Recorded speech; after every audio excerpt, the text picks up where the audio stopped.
Bismillahirrahmanirrahim. Assalamualaikum warahmatullahi taala wabarakatuh. Bagaimana kabarnya anak-anak sehat? Mudah-mudahan sehat ya. Berjumpa lagi dengan Ibu Restu Arini yang akan mempelajari tentang mata pelajaran IPS kelas 7 semester 1 tentang interaksi sosial. Untuk selanjutnya simak video-video selanjutnya ya. Kompetensi dasar untuk mata pelajaran IPS kelas 7 semester 1 ada di KD 3.2, yaitu mengidentifikasi interaksi sosial dalam ruang dan pengaruhnya terhadap kehidupan sosial, ekonomi, dan budaya dalam nilai dan norma serta kelembagaan sosial budaya. Jadi ada di KD 3.2 ya. Nah, dari kompetensi dasar yang tadi, yaitu dari kompetensi dasar 3.2, bisa dijadikan sebagai tujuan pembelajaran. Tujuan pembelajaran hari ini supaya kalian dapat memahami pengertian interaksi sosial dari adanya PPT-PPT dan video-video yang akan Ibu share nanti. Kalian bisa memahami apa sih pengertian dari interaksi sosial. Yang kemudian yang kedua, tujuan pembelajaran yang kedua adalah peserta didik dapat menyebutkan syarat-syarat interaksi sosial. Apa saja sih syarat-syarat dari interaksi sosial tersebut?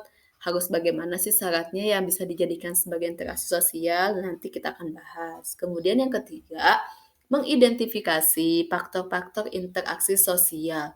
Kemudian yang terakhir, tujuan pembelajaran yang terakhir adalah menguraikan bentuk-bentuk dari interaksi sosial. Sebelum kita membahas tentang interaksi sosial, di bagian pendahuluan, Ibu sediakan sebuah gambar. Gambar tersebut kira-kira gambar apa ya? Ya, gambar tersebut merupakan gambar gotong royong yang dilakukan oleh beberapa orang atau bermasyarakat yang ada di lingkungan sekitar. Ada yang menyapu, ada yang membawa arko, ada yang menggendong mesin rumput. Orang-orang tersebut melakukan interaksi sosial, melakukan kerjasama, melakukan gotong royong untuk membersihkan lingkungan kita, untuk membersihkan lingkungan sekitarnya. Karena lingkungan sekitar tersebut tidak akan beres bila dilakukan oleh individu. Harus bekerja sama, harus gotong royong.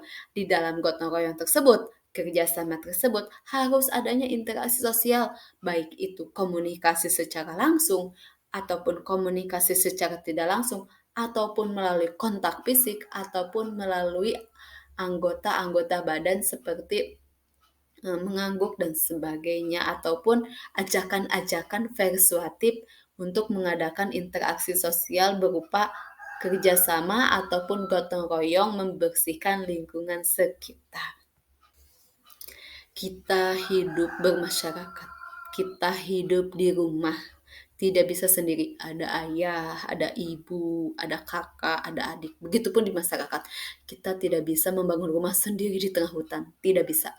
Makanya manusia tidak bisa melepaskan diri dari kehidupan masyarakat. Karena pada hakikatnya manusia adalah makhluk sosial, makhluk bermasyarakat.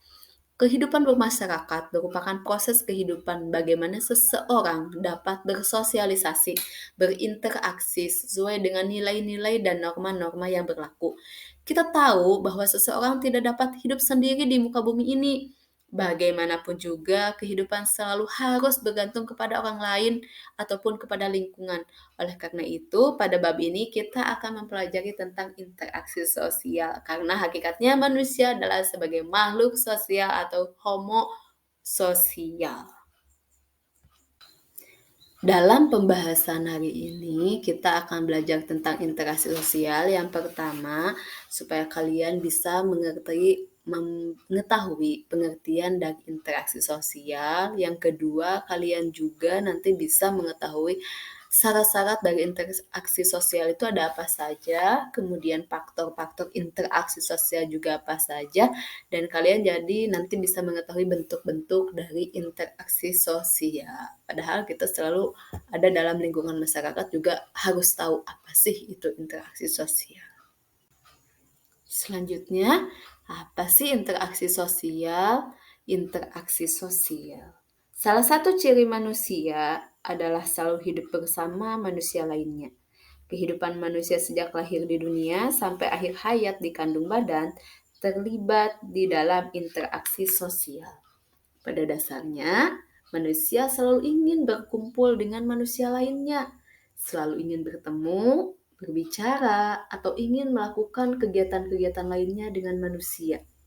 Dengan demikian, manusia harus berinteraksi dengan sesama anggota masyarakat. Bertemunya seseorang dengan orang lain atau kelompok lainnya, kemudian mereka saling berbicara, bekerja sama, dan seterusnya untuk mencapai tujuan bersama. Nah, coba itu ada beberapa gambar, ada 3 buah gambar. Gambar yang pertama ada klub sepak bola A dan klub sepak bola B yang sedang melakukan interaksi sosial. Kemudian yang kedua ada satu orang yang berbaju hijau dan satu orang berbaju merah sedang melakukan berjabat tangan sambil berbincang-bincang. Kemudian gambar yang ketiga ada seorang guru sedang menerangkan di dalam kelas. Nah, dari ketiga gambar tersebut dapat kita simpulkan bahwa yang namanya interaksi sosial boleh dilakukan 2 orang lebih. Jadi yang namanya interaksi sosial itu bisa dilakukan 2 orang atau lebih. Bu, kalau 1 orang bisa tidak dinamakan dengan interaksi sosial? Belum bisa, karena seseorang tidak ada efek timbal balik dari seseorang tersebut. Jadi apa yang termasuk dalam interaksi sosial? Hubungan-hubungan antara orang perorangan, antar kelompok manusia maupun antar orang perorangan dan kelompok manusia. Jadi yang namanya interaksi sosial bisa dilakukan hubungan antar orang per orang, contohnya seperti berjabat tangan. Kemudian hubungan antara satu individu dengan kelompok. Yang tadi individu dengan individu, individu dengan kelompok, seperti contoh seorang guru sedang mengajar, kemudian kelompok dengan kelompok, seperti permainan klub sepak bola. Jadi yang namanya interaksi sosial adalah hubungan timbal balik, baik antara individu dengan individu, individu dengan kelompok, maupun kelompok dengan kelompok. Jadi itu bisa dikatakan dengan interaksi sosial. Dalam interaksi sosial, hubungan yang terjadi harus dilakukan secara timbal balik oleh kedua belah pihak. Kedua belah pihak harus merespon jika yang satu bertanya, maka yang satu bisa harus menjawab. Jadi intinya, yang namanya interaksi sosial harus ada meresponnya. Jika yang satu bertanya, maka yang satu menjawab. Bagaimana menjawabnya? Apakah harus bisa dilakukan secara lisan?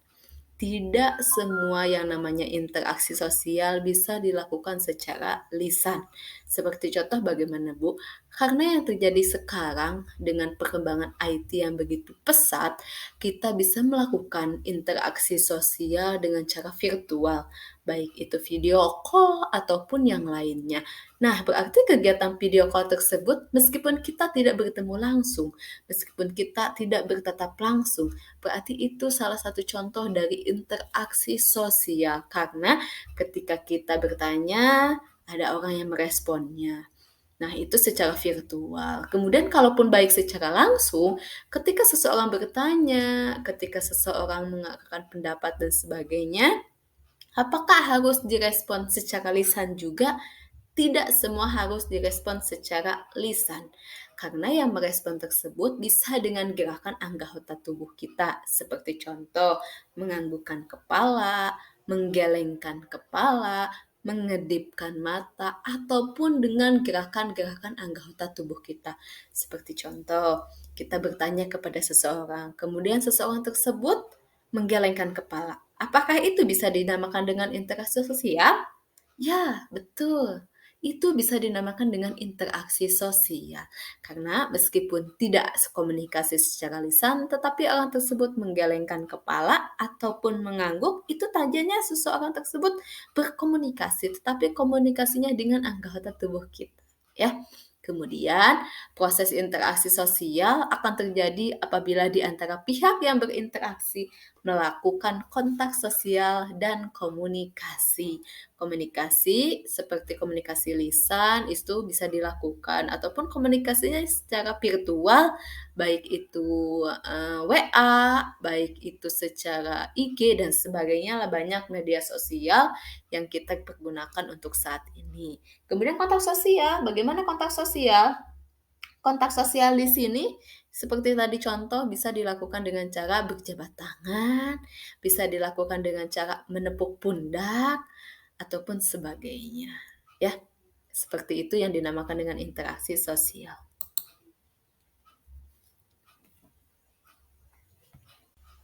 Selanjutnya ada syarat interaksi sosial.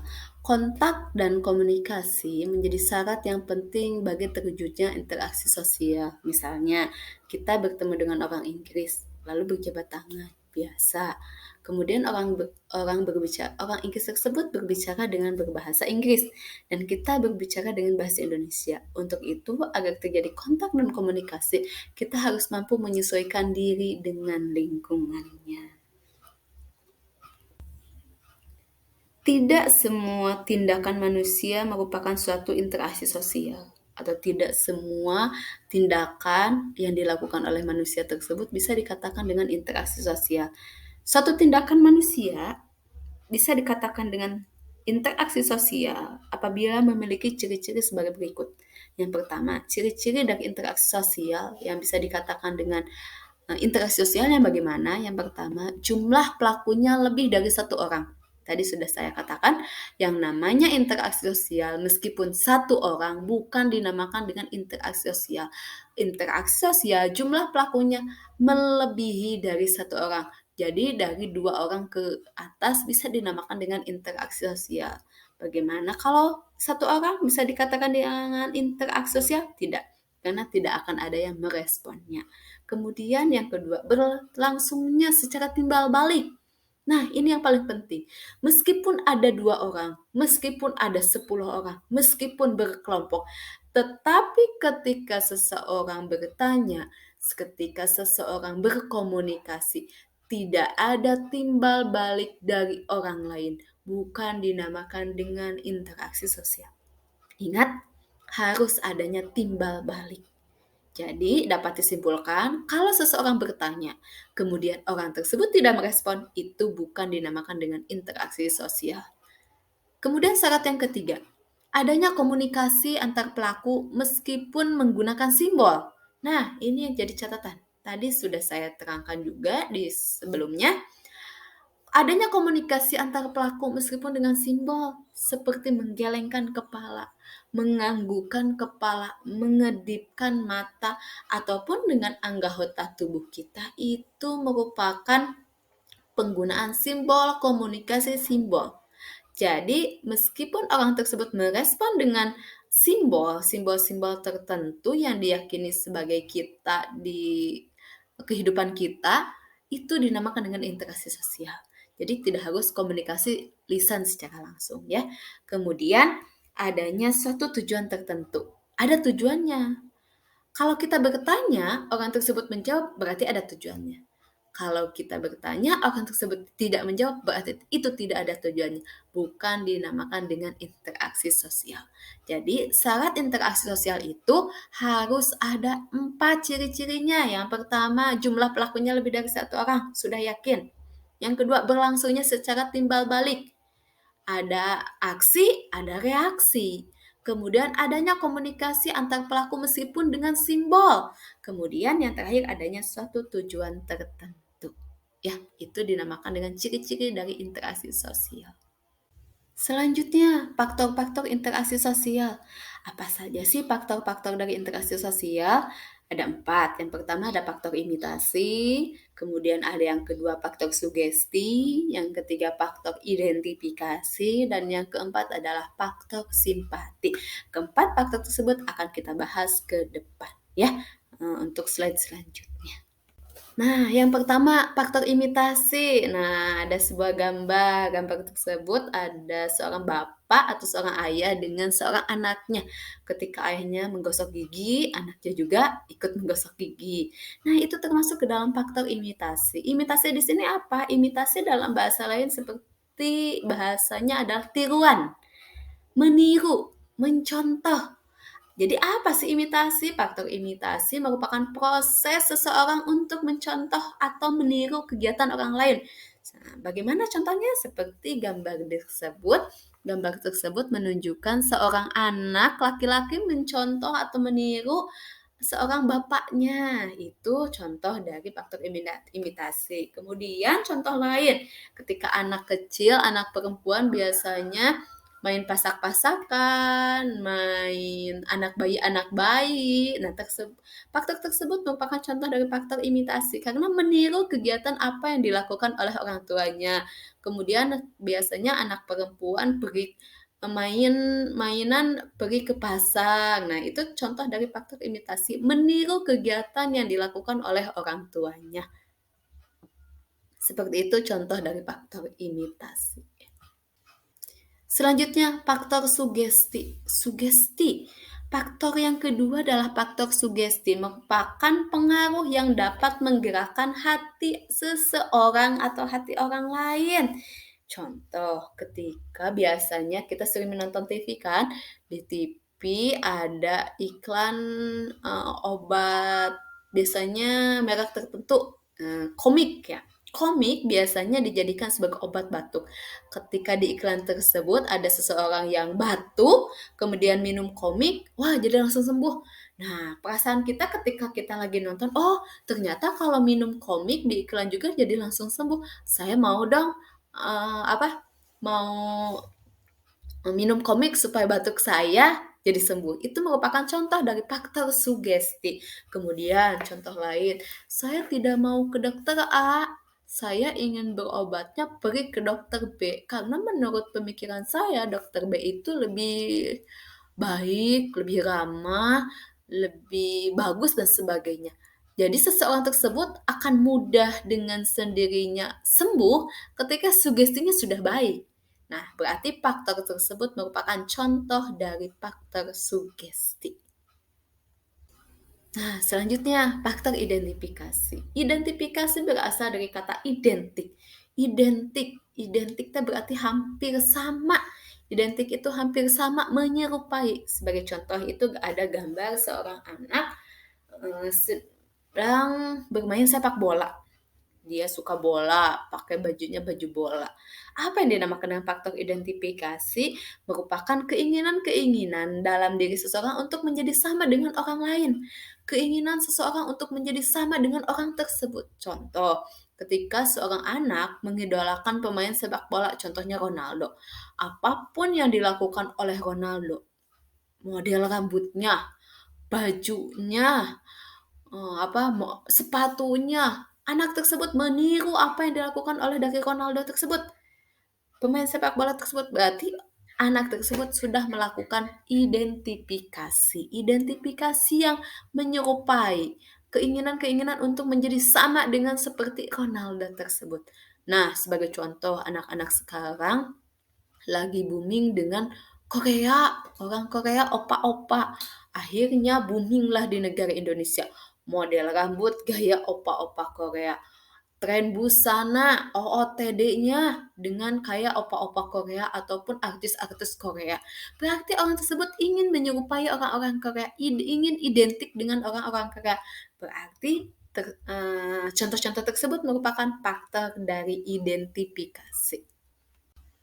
Selanjutnya, faktor simpati.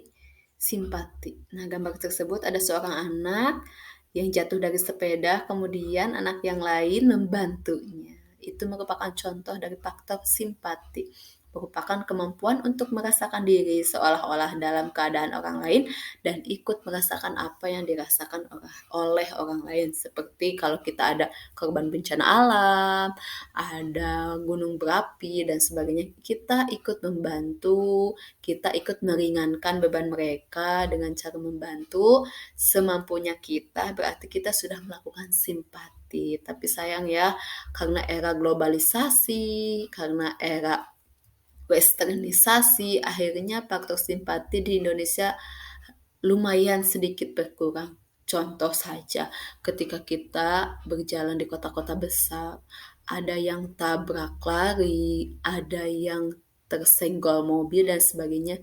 Biasanya banyak orang yang diam dan pergi begitu saja tanpa menghiraukan, tanpa adanya rasa simpati untuk menolongnya.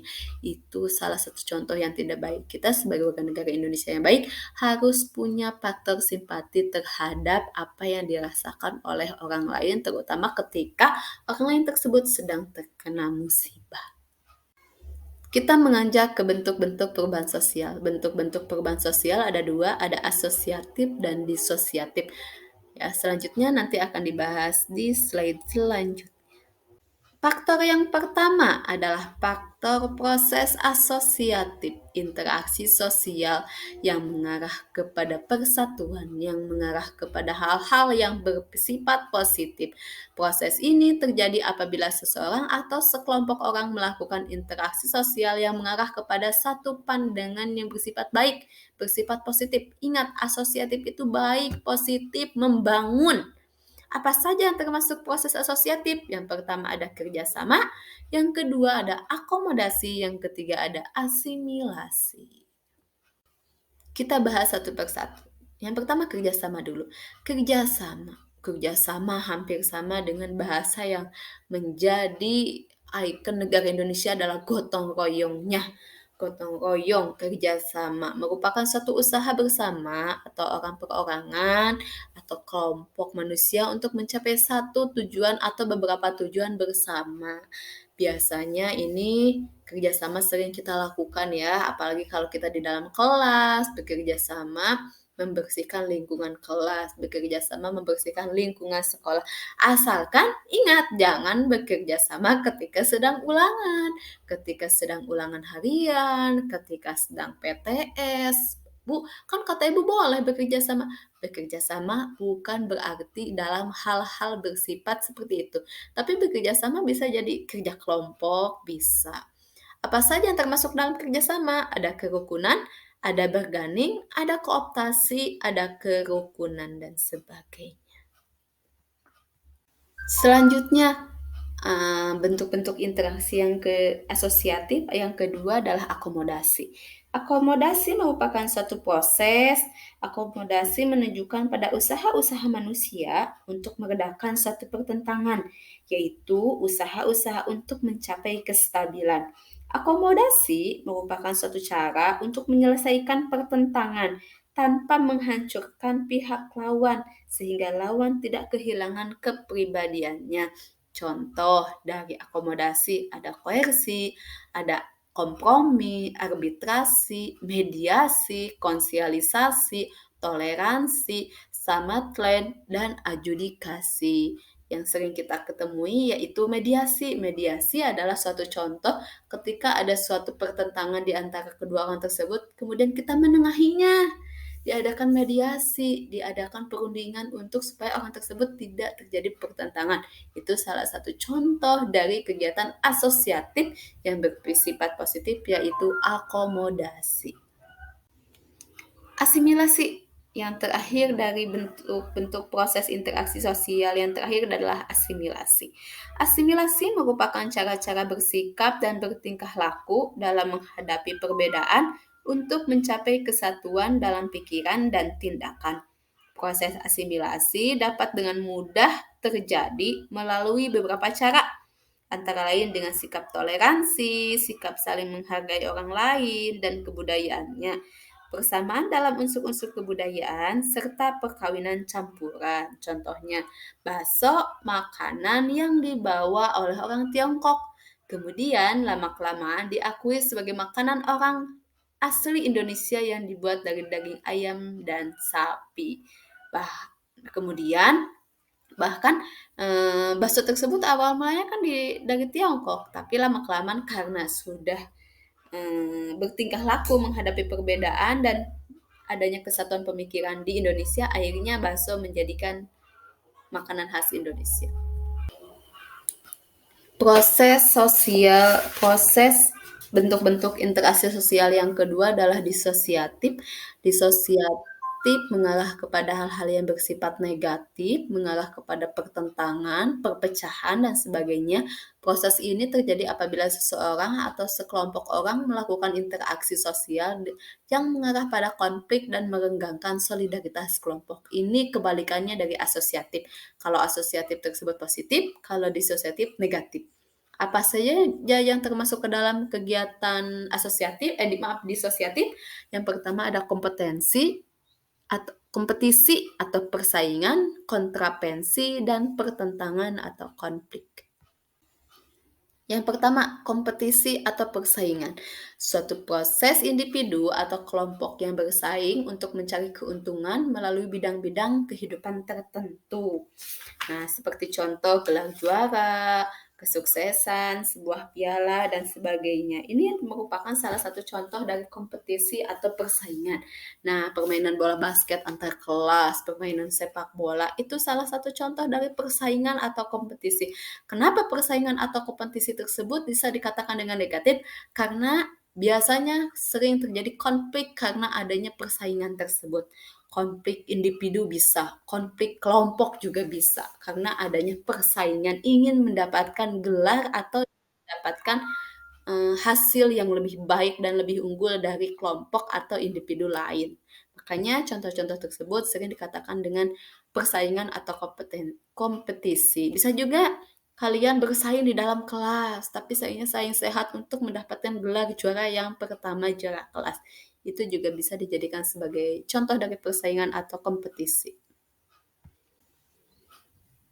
Kontrapensi, bentuk disosiatif yang kedua setelah dari persaingan ada kontrapensi. Apa itu kontrapensi? Kontrapensi adalah sikap mental yang tersembunyi terhadap orang lain atau terhadap unsur-unsur kebudayaan suatu golongan tertentu. Kontrapensi ini ditandai oleh gejala-gejala adanya ketidakpastian mengenai diri seseorang dan perasaan tidak suka yang disembunyikan terhadap kebencian dan keraguan terhadap kepribadian seseorang. Seperti contoh, di dunia politik. Di dunia politik, di mata masyarakat politikus nampak akrab, padahal dalam tersebut ada persaingan, ada perasaan yang tidak baik antara satu individu dengan individu lain, tetapi tidak diperlihatkan, hanya di dalamnya saja. Itu termasuk ke dalam dari contoh kontrapensi. Kemudian, contoh di sekolah. OSIS di sekolahmu mempunyai suatu rencana, tetapi kelasmu kurang menyetujuinya terhadap rencana tersebut, sehingga berkembanglah rasa tidak suka terhadap program OSIS yang dilaksanakan. Itu merupakan contoh dari salah satu contoh dari kontrapensi. Ketika OSIS mengadakan acara, tetapi kelasmu tidak menyetujuinya. Saya tidak suka acara tersebut yang dilakukan oleh program OSIS tersebut. Itu salah satu contoh dari kontrapensi. Bentuk proses disosiatif yang terakhir adalah pertentangan atau konflik. Pertentangan atau konflik adalah suatu proses di mana individu atau kelompok berusaha untuk memenuhi tujuannya dengan jalan menentang pihak lawan yang disertai dengan ancaman dan kekerasan. Ini yang paling sangat menakutkan dan tidak boleh dilakukan ya, yang namanya pertentangan atau konflik, baik itu individu ataupun kelompok. Contohnya seperti pertentangan ataupun konflik antar sekolah, antar remaja, antar kampung, terjadi bentrok, terjadi pembacokan. Itu termasuk ke dalam pertentangan atau konflik, tidak boleh dilakukan, bersifat negatif. Itu contoh dari pertentangan. Nah, itulah dari pengertian sudah kita bahas barusan tentang interaksi sosial. Ada pengertian interaksi sosial, ada syarat-syarat interaksi sosial, faktor-faktor interaksi sosial, kemudian ada bentuk-bentuk interaksi sosial. Mudah-mudahan ada manfaatnya khususnya bagi ibu, kemudian umumnya bagi semuanya. Mudah-mudahan berkah, barokah. Ibu ucapkan terima kasih atas perhatiannya. Kemudian bila ada kekurangan dan kelebihannya, harap dimaklum. Ibu sampai di sini, insya Allah kita bertemu lagi di materi-materi selanjutnya. Mohon maaf bila banyak kekurangan dan salah kata. Assalamualaikum warahmatullahi taala wabarakatuh. Alhamdulillahirobbil alamin. Dadah, sampai jumpa lagi.